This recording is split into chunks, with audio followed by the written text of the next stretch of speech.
L'exposition, elle s'intègre dans le cadre du post-diplôme Kaolin, qui est un programme de recherche en céramique contemporaine organisé par l'École d'art de Limoges, l'ENSA, et qui a été mis en place en 2011. Et c'est la 5e édition de ce programme qui comporte un volet exposition que nous accueillons au Musée national Adrien Dubouché.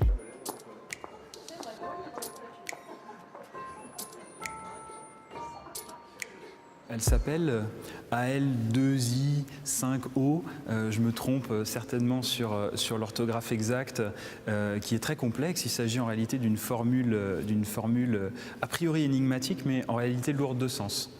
En fait, ce nom de code, en réalité, c'est la formule chimique du kaolin.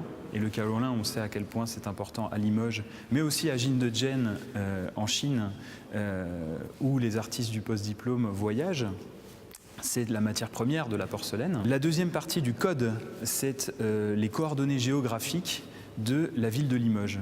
C'est une manière de situer ce programme de recherche dans un espace. Ce qui les a réunis, c'est l'idée de la porcelaine, et c'est peut-être le sujet de ce post-diplôme qui était comment aujourd'hui peut-on réfléchir, ou en tout cas regarder, interroger les productions de porcelainières au vu des technologies actuelles et de ce qui se passe sur le plan international et mondial. Sur le plan du regard des technologies, nous, on a l'impression de connaître ce qui se passe, ce qui a été fait en France et ce qui a été fait en Chine. On découvre des tas de choses très très intéressantes là-bas. Et puis, moi, ce qui m'a surpris dans le voyage à Jingdezhen, la ville en Chine où on travaille la porcelaine, il y a eu, je crois, à un moment donné, 10 000 entreprises de porcelaine. C'est formidable. Ce qui m'a surpris le plus, c'est pas tant une différence de culture, parce qu'effectivement, c'est des choses différentes, mais c'est un ensemble de vie qui est tellement paradoxal par rapport à ce qu'on connaît nous, où les attitudes et les conventions sont assez lissées chez nous. Là-bas, tout est assez brutal et assez plein de paradoxes.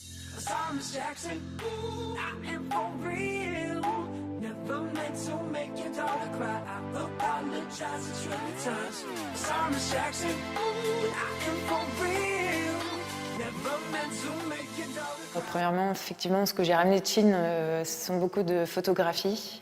J'ai fait des pièces aussi là-bas en porcelaine.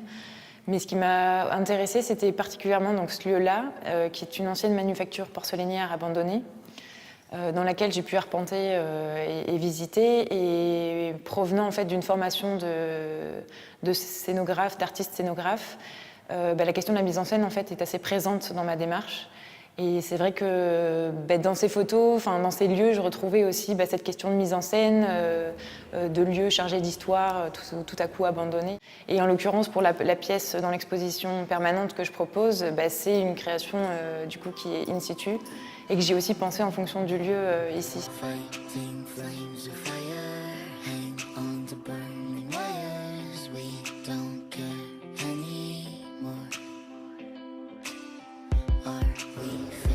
Ce qui reste de la Chine, c'est déjà des images très fortes au niveau des paysages, des villes, des gens, de la manière dont on vit en Chine.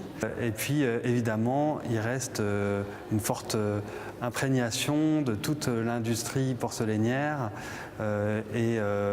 vraiment telle qu'elle a été inventée. Je me suis beaucoup inspiré de l'industrie et surtout de la manière dont ça peut très vite tomber en désuétude.